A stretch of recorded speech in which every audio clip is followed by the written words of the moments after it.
Now, you probably already know that I just don't love the word codependency.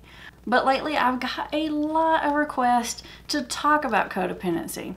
So I think it's a topic worth exploring, which is why in this video, we're going to talk about all the different reasons why a person might be struggling with codependency.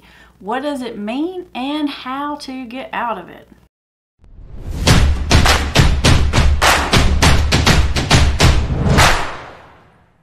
For those of you who are new here, I'm Amber Hollingsworth, and this is Put the Shovel Down, the YouTube channel designed to keep you 5 steps ahead of addiction by helping you understand the science and psychology of addiction, which is going to allow you to make strategic decisions instead of emotional decisions about how to deal with this issue. Hey, if that sounds like something you might be interested in, then consider subscribing. All right, back to our topic.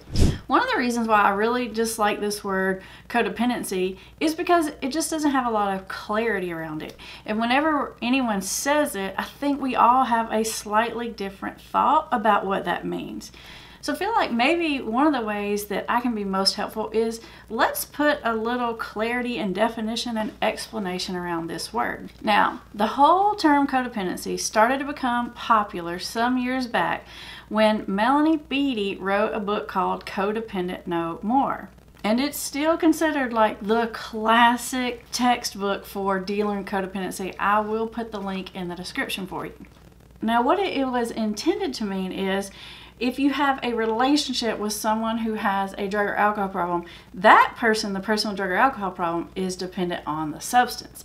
And then the family member, loved one, friend, or whoever the person is, gets dependent on the person who has the substance abuse problem. And so essentially, both people then become dependent on the addiction. So now we have codependent. Now, when it comes to that explanation of the term, I think I can probably go for that. I can follow that line of thinking.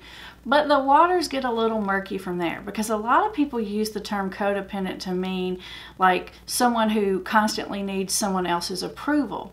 Or they say it to mean someone who has this obsessive need to take care of someone else to get their own needs met. Now, I'm not saying those aren't things. Yeah, those are things.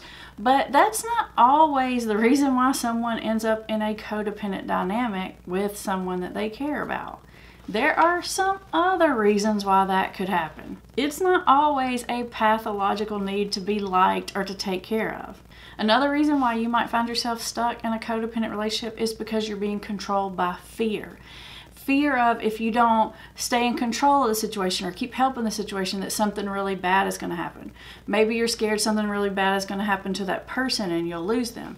Maybe you're scared that this is the parent of your child and if you don't try to keep them together, then your children lose their parent. In fact, I think fear probably really is the primary reason for codependency. And I think it's kind of unfortunate that people struggling with codependency kind of get thrown into this, well, you must just need to be needed. That's not exactly what's going on here in most cases. Another reason why you could be stuck in a codependent relationship is because of guilt. Maybe you feel really guilty. Maybe you struggle with feeling guilty if you don't help someone, or it's really hard for you to let someone do without.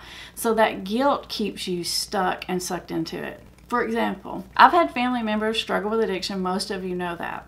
And at times, let's say a family member struggled with addiction, couldn't pay their electric bill. And let's say this family member had young children, that it would be really, really hard for me not to pay their electric bill for them.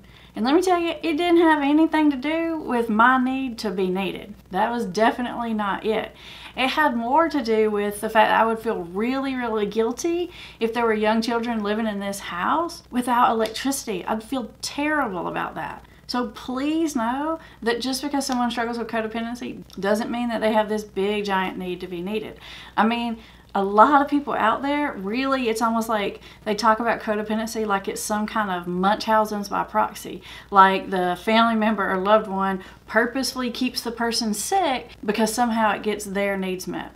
Now, I will agree that sometimes family members contribute to helping someone stay sick, but they're not doing it purposefully as in like Munchausen's, right? They're stuck in the cycle and they're just going around the hamster wheel with the person, but they're not usually purposefully trying to keep their loved one stuck. Now, recently, I heard someone describe codependency as an attachment trauma. And I really like that explanation. So it's like I have this attached, secure relationship with this person. All of a sudden, they develop some kind of addiction. And then that attachment is sort of abruptly broken, and the person can't really make sense of it, right? Especially when you're dealing with somebody who has a substance abuse problem, right? Because it's like sometimes it's like they're their real self and they're there and you see them and you feel connected and it's working, and then other times they're not. And it's the fact that sometimes they are there and it is working and it feels like, oh, that's their selves, or they're getting better, or you start to get hope for some reason. That is what keeps you in your addiction cycle with the person. So yes, codependency is an addiction in and of itself. It's an addiction to the person. In fact, it follows the exact same patterns of other things that are addictive. You know what makes something the most addictive is when that something gives intermittent positive reinforcement. So it's not even like it works every time. It works sometimes, and you don't even know when it's gonna work. Just like the drug. Think about the person who uses the drugs. Like sometimes they drink and it works fine. Other times they drink and it's not fun and it's a terrible nightmare. But it's that intermittent positive reinforcement that keeps them going back. It's kind of like, if I could just do it like this, if I could just keep it to this, and they keep bargaining with themselves trying to make that work. That is the exact same thing that happens with the family member, only they keep trying to go back to the idea that this relationship is going to work, or that this person's going to conquer that problem, or that they're going to get better, they're hopeful, and it keeps you sucked into it, because sometimes it is better and other times it's not, and you keep feeling like, if I could just hang on to them like this, and you keep trying to figure out the magic combination formula, ways of behaving or interacting with them that's going to make them stay their regular normal selves and get rid of the addictive behavior. As you can see, it's like two hamsters stuck on a hamster wheel, one behind the other, both getting nowhere. How would you define codependency? What does the word mean to you? When I say that word, what comes to your head? Now, the perfect next topic to go with this topic is helping versus enabling. So I've put that video right up here for you so you can watch it next.